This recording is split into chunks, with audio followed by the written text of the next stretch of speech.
Hi everybody, my name is Mark and I'm the founder of Invisible People. Our YouTube channel has been seeing explosive, dramatic growth, and some people have been asking, how are you making that happen? So I thought I'd share a little bit. Up to a couple weeks ago, and in fact for the last couple years, I was overjoyed that we averaged 40,000 views every month. Now, the topic is homelessness.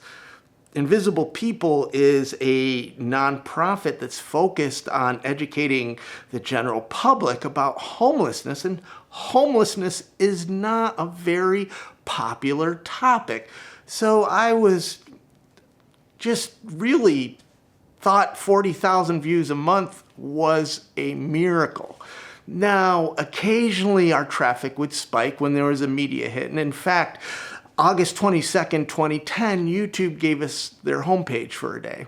And 1.6 million people had a positive interaction with homelessness. But then it tapered off to average around 40,000 views a month until about 2 months ago. And now we average 4 million views every month and growing, but that's an amazing number. But the number I like better is that the average duration is almost 3 minutes. Now it toggles, sometimes it's 2 minutes and 42 seconds, sometimes it's 2 minutes and 39 seconds.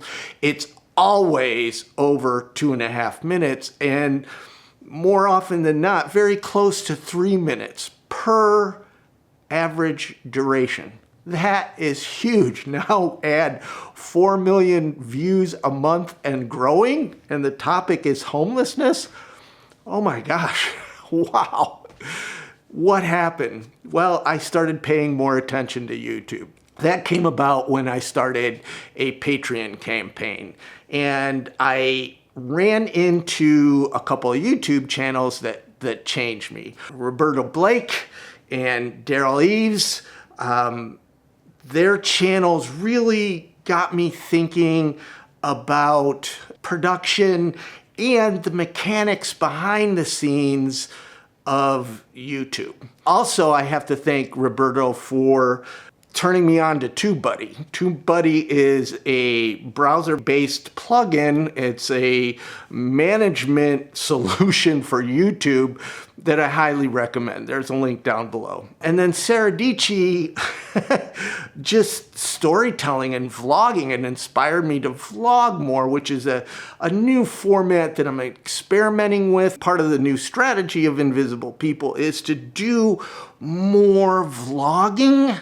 I think that's really important because another myth that I've got to bust here is there's this belief that people only have the attention span for short videos and you should only produce short videos. That's ridiculous. Today, people burst their bladders binge watching TV. If the content is good, people will watch it. And if you look at major YouTubers that are having huge success, their videos average between 10 minutes and 30 minutes each. You know, think about it. YouTube is in the business of selling ads, and they want people to watch, so longer videos are rewarded. And that's also on Facebook too. So get out of this thinking that short is better, because it's not. Sarah Dici kind of inspired me to start vlogging more, and that is part of the strategy to bring people along with me as I travel and to share the other side of the story. So I'm still experimenting on that format. It's a lot of work, but it's also a lot of fun, and you know, there's a link below. Check out a few of the vlogs and let me know what you think. How did it all happen?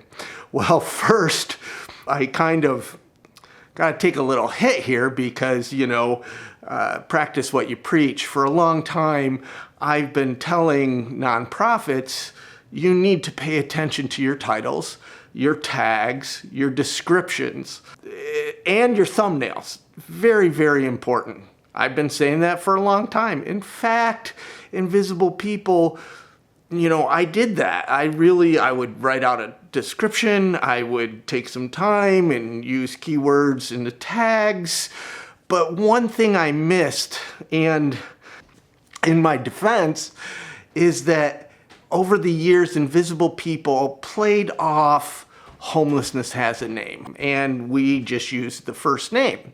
The first Invisible People website had a flash element that played off homeless has a name and used that first name. And the current website also uses the first name in the treatment. So that kind of hurt us because the title just had a first name. I didn't know how much until I started a Patreon account and started to really pay attention to YouTube. Now, it's interesting because last year I worked with a large nonprofit, produced some videos for them. It was a challenging project, lots of work. The videos came out really great and highlight the amazing work they do. Now, when I gave them the videos, I recommended, guys, you really need to pay attention to descriptions and tags and titles. And here's some thumbnails. I gave them a couple versions of thumbnails. They didn't use them. They didn't put any effort into descriptions or tags. And nobody's watching the videos. I mean, each video might have 100 views. That's kind of sad. And I'm not really picking on that nonprofit because a lot of nonprofits will spend huge money in producing a video, but when it goes online, they don't put any effort into titles, descriptions, tags. And what I've learned now that's really important is commenting on YouTube. It just increases the engagement. After I started paying attention to YouTube a little more, I typed in the keyword homeless. And what came up in YouTube is actually, I think, a problem. It's kind of disturbing if you ask me. All these prank videos and, just content that's fake and just misleading about homeless people, and they're really tricking the people that watch it more so than they're pranking anybody else, and it's like I said, disturbing. So when I typed in homeless and none of the Invisible People videos came up, I went, oh my gosh, this is a problem. I would bet that I have more videos on homelessness than any other content creator. Yet, after page and page of going through YouTube, my videos weren't coming up in search. So that's a problem, and that's when I really started looking at the titles and saying, oh gosh, just the first name isn't enough. What I did, because I have over 800 videos, that's a lot.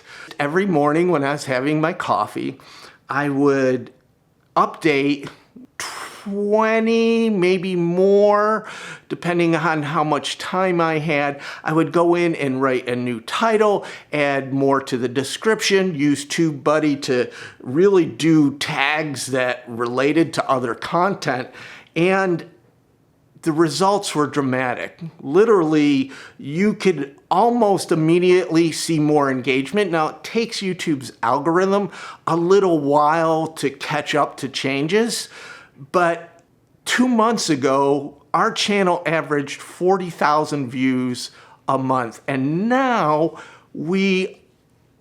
4 million views. That's not all. The donations to Invisible People as a nonprofit have increased. We saw more online donations come in the month of June than in the last couple years combined. So the results of putting some effort into YouTube are dramatic. Make sure your content is compelling. You want video that people are going to actually watch. That's the first thing. Take the time. Write a good title. Create or select a thumbnail that is attractive and engaging, and understand that many people are consuming video now from a phone, a mobile device.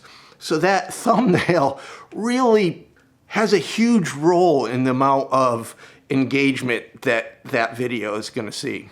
Write at least a paragraph or two or more in the description. Now, what I started to do, and I've been doing this for a long time actually, is that I type my original blog post in the description, and I'm always thinking keywords. Then do a little research and find the right tags. Again, I recommend TubeBuddy.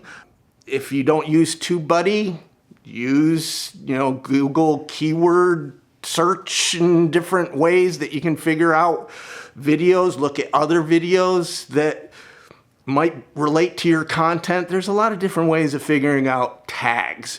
But what I have to strongly recommend is putting some effort into titles, thumbnails, descriptions, and tags. It's huge.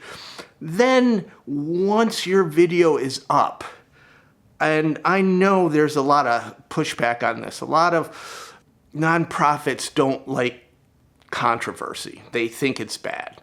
And controversy can actually play a big part in something going viral. Now, viral is relative, but I can tell you that one of my first videos that actually saw a lot of traction was Natasha, and the reason was it originally started off with people arguing in the comments section whether she was homeless or not.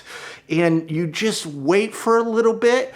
A healthy community will police itself. The conversation eventually changed to welfare reform in the UK, which was gorgeous. But if I hadn't allowed those comments to happen that some might view as negative, the video might never have seen the hundreds of thousands of views that it did, and that conversation about welfare reform might never have happened. I know there's a lot of conversation between YouTube and Facebook video right now, and I've been doing a little bit of comparison. YouTube is a powerful platform and there's a community. Facebook is a powerful platform and there's also a huge community. When I post a video on Facebook, I have to put money into paid advertising or nobody sees it. And as soon as that advertising runs out, and I don't have a lot of money to put into paid advertising, nobody sees it. On YouTube, if I put a little effort into titles, thumbnail, description, tag, and respond to a few comments, lots of people see the video, and it doesn't cost me anything besides the effort that I put into it. Today, for-profit, nonprofit, doesn't matter. You need to be producing video content. You're putting time, money, and effort creating these great stories. Well, don't let the effort stop after you upload on YouTube. If you have any questions, please comment below. My social media feeds, I respond great. At me at Hardly Normal on Twitter. I'll be happy to help.